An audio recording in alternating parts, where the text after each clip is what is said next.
मुरजीभाई पटेल, राजन सिंह जी, मिहिर कोटेचा जी, प्रकाश मेहता जी, भाई गिरकर जी, मनोज कोटक जी, श्याम सावंत जी, अश्विनीताई मते, अशोकराव लोखंडे, सर्जेराव जाधव, आपल्या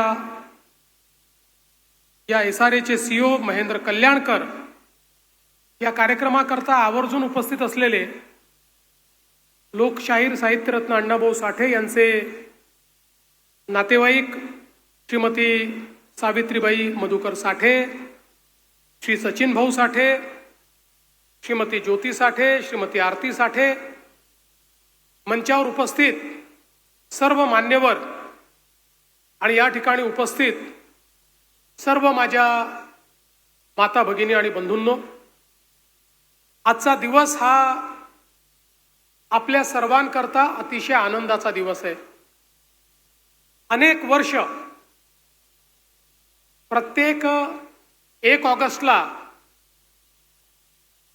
आम्ही जेव्हा अण्णाभाऊंच्या पुतळ्याला अभिवादन करायला जायचो, मुंबई असो, नागपूर असो, पुणे असो, प्रत्येक ठिकाणी एकच मागणी यायची की चिराग नगरला ज्या ठिकाणी अण्णाभाऊंचं झोपडी वजा घर होतं त्या ठिकाणी एक मोठं स्मारक तयार झालं पाहिजे।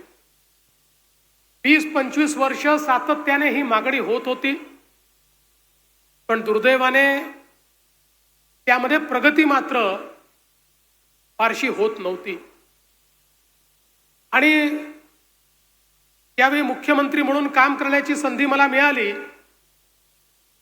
2016ला आपण पहिल्यांदा हा निर्णय केला की या ठिकाणची जी जागा आहे ती अधिग्रहित करू, या ठिकाणी एसआरएचा प्रकल्प राबवू, लोकांचं पुनर्वसन करू आणि मग जी जागा उपलब्ध होईल त्या जागेवर एक अतिशय सुंदर आणि भव्य अशा प्रकारचं लोकशाहीर साहित्यरत्न अण्णाभाऊ साठेंचं स्मारक हे आपण उभं करू।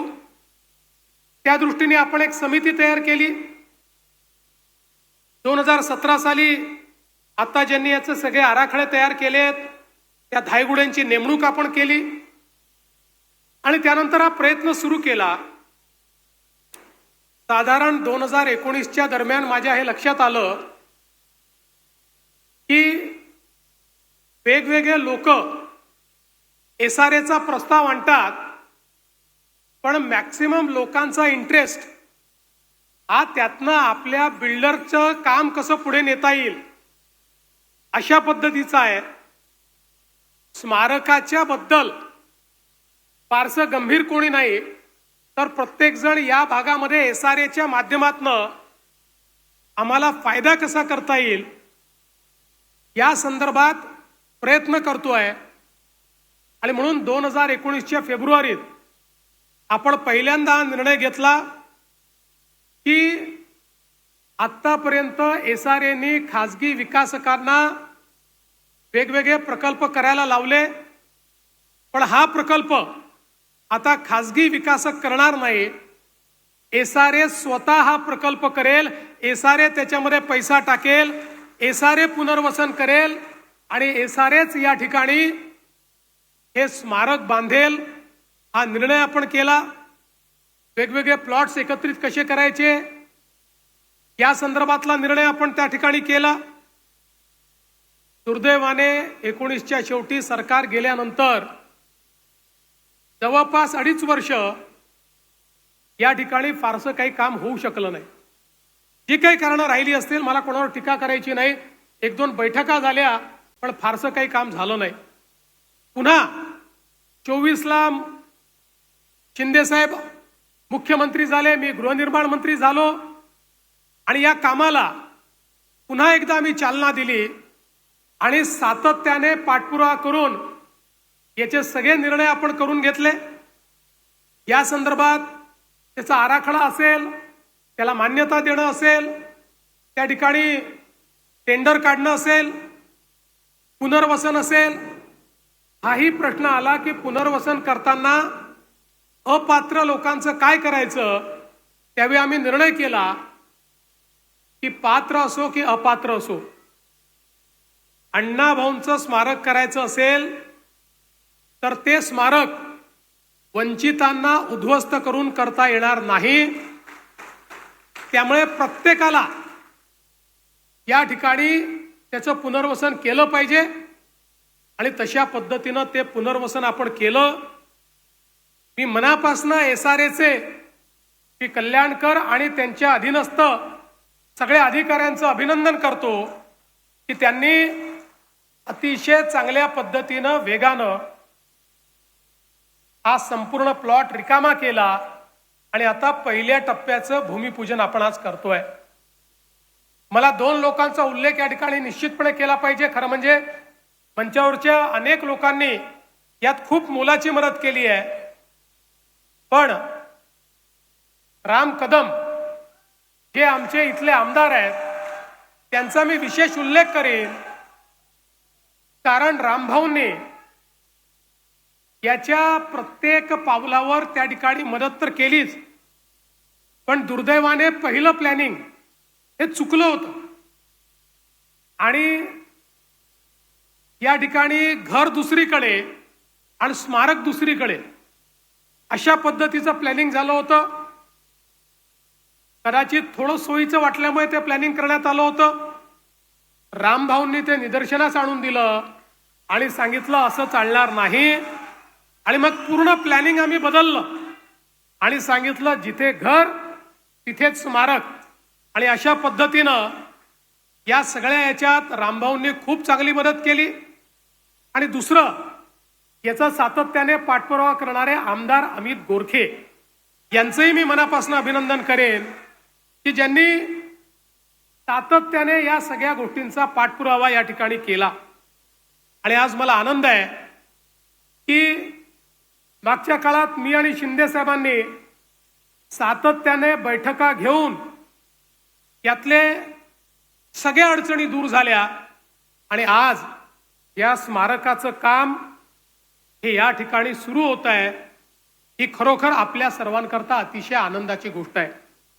आपल्या सर्वांना माहिती आहे लोकशाहीर अण्णाभाऊ साठेंचं या ठिकाणी जे कार्य आहे, जे कर्तृत्व आहे,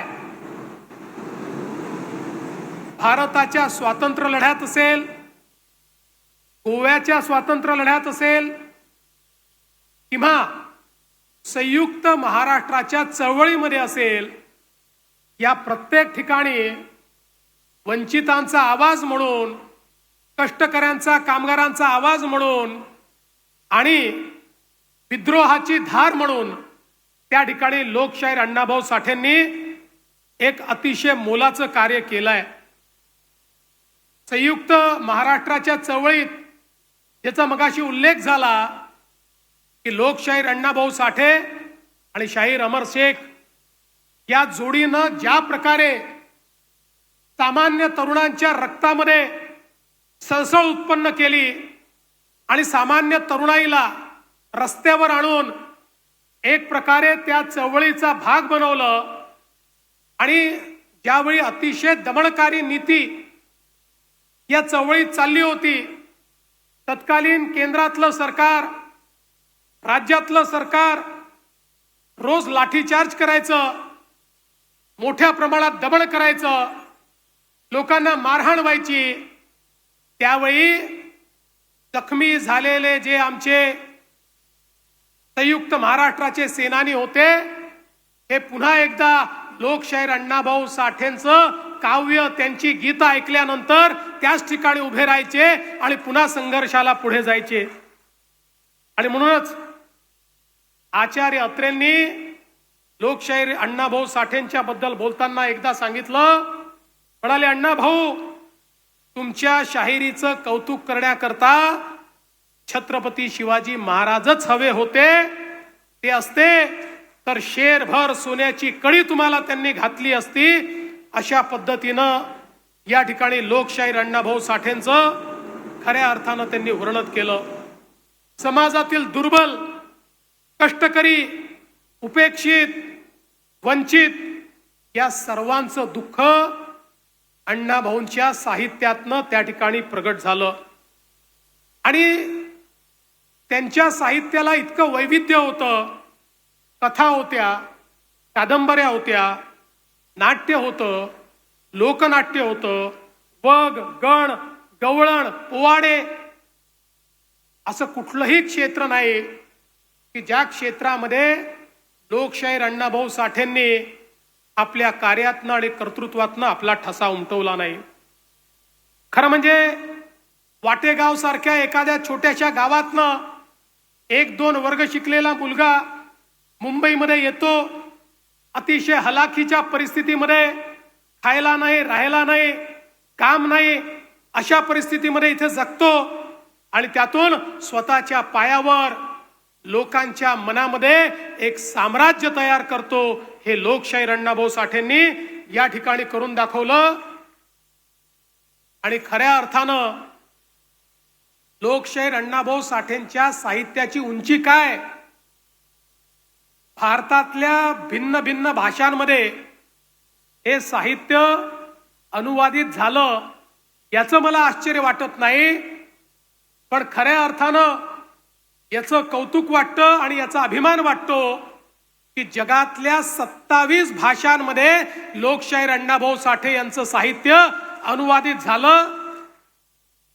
आणि रशियन असेल, फ्रेंच असेल, इटालियन असेल, वेगवेगळ्या अतिशय प्रगत अशा प्रकारच्या देशांच्या भाषांमध्ये लोकशाहीर अण्णाभाऊ साठे यांचं हे साहित्य पोचलं. खरं तर लोकशाहीर अण्णाभाऊ साठेंनी लिहिलेलं छत्रपती शिवरायांचं चरित्र देखील रशियात पोचलं. 2022 मध्ये मला संधी मिळाली रशियाच्या मॉस्कोच्या विद्यापीठामध्ये, त्या ठिकाणी त्यांनी लोकशाहीर अण्णाभाऊ साठेंच्या पुतळ्याची स्थापना केली आणि त्या कार्यक्रमाला आम्ही हजर होतो. आठवले साहेब, आपण देखील त्या ठिकाणी होतात. आणि त्यावेळी त्या रशियाच्या युनिव्हर्सिटीच्या लायब्ररीमध्ये लोकशाहीर अण्णाभाऊ साठेंच्या साहित्यावर कन्व्हेन्शन झालं आणि त्या कन्व्हेन्शन मध्ये रशियन बोलणाऱ्या, रशियन रहिवासी असलेल्या अनेक साहित्यिकांनी त्या प्रकारे अण्णाभाऊंच्या संदर्भात, त्यांच्या साहित्याच्या संदर्भात आपली मतं व्यक्त केली. आमचा सर्वांचा ऊर भरून आला, अभिमानाने आमची छाती मोठी झाली की आपले लोकशाहीर अण्णाभाऊ साठे हे दिग्विजयी झाले. त्यांनी संपूर्ण जगामध्ये आपलं साहित्य हे त्या ठिकाणी पोचवलं.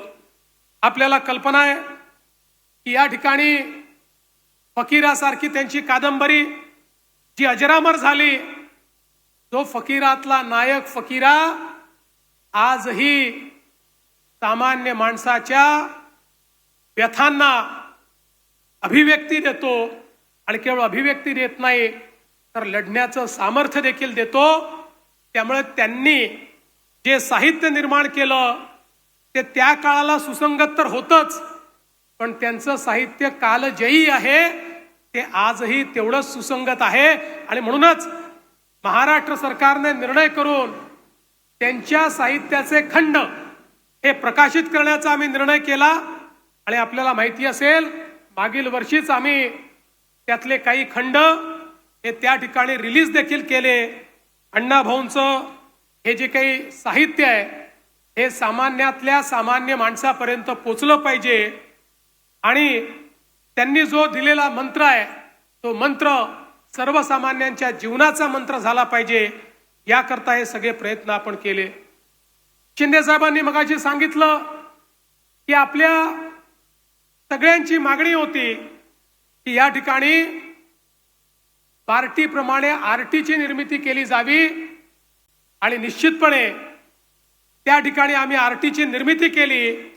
आणि आरटीच्या माध्यमातनं आज मला अतिशय आनंद आहे, त्यावेळी आमच्या एका छोट्या भगिनीचा आम्ही सत्कार केला जी IAS ची परीक्षा पास झाली आणि आपल्या समाजातनं ही मुलगी आज IAS मध्ये गेली. पण माझी आपल्या सर्वांना विनंती आहे, एकीकडे साहित्यरत्न अण्णाभाऊ साठे आहेत. खरं म्हणजे आमच्या मातंग समाजामध्ये तर कलावंतांची कमतरता नाही आहे. कलावंतांची खाण कुठे शोधायची असेल तर आमच्या मातंग समाजामध्ये गेलं तर ती खाण आपल्याला त्या ठिकाणी पाहायला मिळते. पण त्याच वेळी आज आवश्यक काय आहे? आवश्यक आहे आपल्या समाजाला शैक्षणिक दृष्ट्या, सामाजिक दृष्ट्या, आर्थिक दृष्ट्या आपल्याला कसं पुढे नेता येईल. विशेषतः शैक्षणिक क्षेत्रामध्ये आजही समाजामध्ये काही प्रमाणात मागासलेपण आपल्याला पाहायला मिळतं आणि म्हणून ते मागासलेपण दूर करण्याकरता विविध उपाययोजना आपण करतो की ज्या उपाययोजनांच्या माध्यमातून एकदा जर आमचा तरुण हा या शिक्षणाच्या मुख्य धारेत आला तर लोकशाहीर अण्णाभाऊ साठेंना तर शिकण्याची संधी मिळाली नाही, पण त्यांच्यावर आज अनेक लोक PhD करतायत. पण तीच प्रतिभा या समाजातल्या अनेक तरुणांमध्ये आपल्याला तयार करता येईल आणि म्हणून त्याही दृष्टीने आपल्याला सगळ्यांना मिळून या ज्या संस्था आहेत ही केवळ स्मारकं नाही आहेत, या स्मारकांच्या माध्यमातून हा प्रचार आणि प्रसार करण्याचा प्रयत्न आपल्याला करायचा आहे. मला आनंद आहे की याच्यामध्ये टप्पा 1 ला नौदलाच्या परवानगीची प्रश्न होता तो आपण सोडवलाय. टप्पा 2 करता आता नौदलाची परवानगी काही अडचणी आहेत त्याही आपण त्या ठिकाणी सोडवू आणि अतिशय चांगल्या पद्धतीनं हे स्मारक या ठिकाणी करू. मला याही गोष्टीचा आनंद आहे की मागच्या काळामध्ये शिंदे साहेबांनी आणि आम्ही ज्यांना आपण भारतीय इतिहासामध्ये क्रांती गुरु म्हणून ओळखतो ते लहुजी वस्ताद साळवे यांचंही अतिशय महत्वाचं स्मारक हे पुण्यामध्ये तयार करायची सुरुवात केली. मी आताच लोखंडेंना विचारत होतो, ते समितीचे अध्यक्ष आहेत, त्यांनी सांगितलं 65% काम आता पूर्ण झालेलं आहे आणि लवकरच तेही स्मारक हे आपण पूर्ण करू. भारतीय स्वातंत्र्याच्या इतिहासामध्ये सर्वात जास्त स्वातंत्र्य सेनानी तयार करणारे जर कोणी असतील तर ते क्रांतिगुरु लहुजी वस्ताद साळवे होते आणि म्हणून या क्रांतिगुरूंना देखील अभिवादन करण्याचं काम या ठिकाणी आपण करतो. मी आज या निमित्ताने SRA ला एकच गोष्ट सांगणार आहे, तुम्ही आता सगळं काम वेगाने केलंय, पण मी तुमच्या टाइमलाईन बघत होतो त्यावेळी स्मारकाचं उद्घाटन तुम्ही 4 वर्षांनी ठेवलंय. 4 वर्षांनी नाही, जुलै 2029 ला याचं उद्घाटन करायचं आहे आणि मी आजच शब्द देतो, जुलै 2029 ला जर तुम्ही उद्घाटन केलं, शिंदे साहेब आणि मी या ठिकाणी माननीय पंतप्रधान नरेंद्र मोदीजींना उद्घाटनाकरता घेऊन येऊ आणि त्यांच्या हस्ते या स्मारकाचं उद्घाटन या ठिकाणी आम्ही केल्याशिवाय राहणार नाही. मी पुन्हा एकदा आपल्या सर्वांचं मनापासून स्वागत करतो, SRAच्या अधिकाऱ्यांचं मनापासून अभिनंदन करतो. मंचावरची सगळी नेते मंडळी, आमचे पालकमंत्री या ठिकाणी असतील, आशिषजी, आमचे सचिन अहिरजी, मंगल प्रभातजी, विशेषतः आमचे सामाजिक न्याय मंत्री, या प्रत्येकाने या कामामध्ये मोलाचा वाटा उचललेला आहे. त्यामुळे त्या सगळ्यांचे मनापासून आभार मानून मी माझे 2 शब्द संपवतो. धन्यवाद. जय हिंद, जय महाराष्ट्र, जय भीम, जय लहुजी.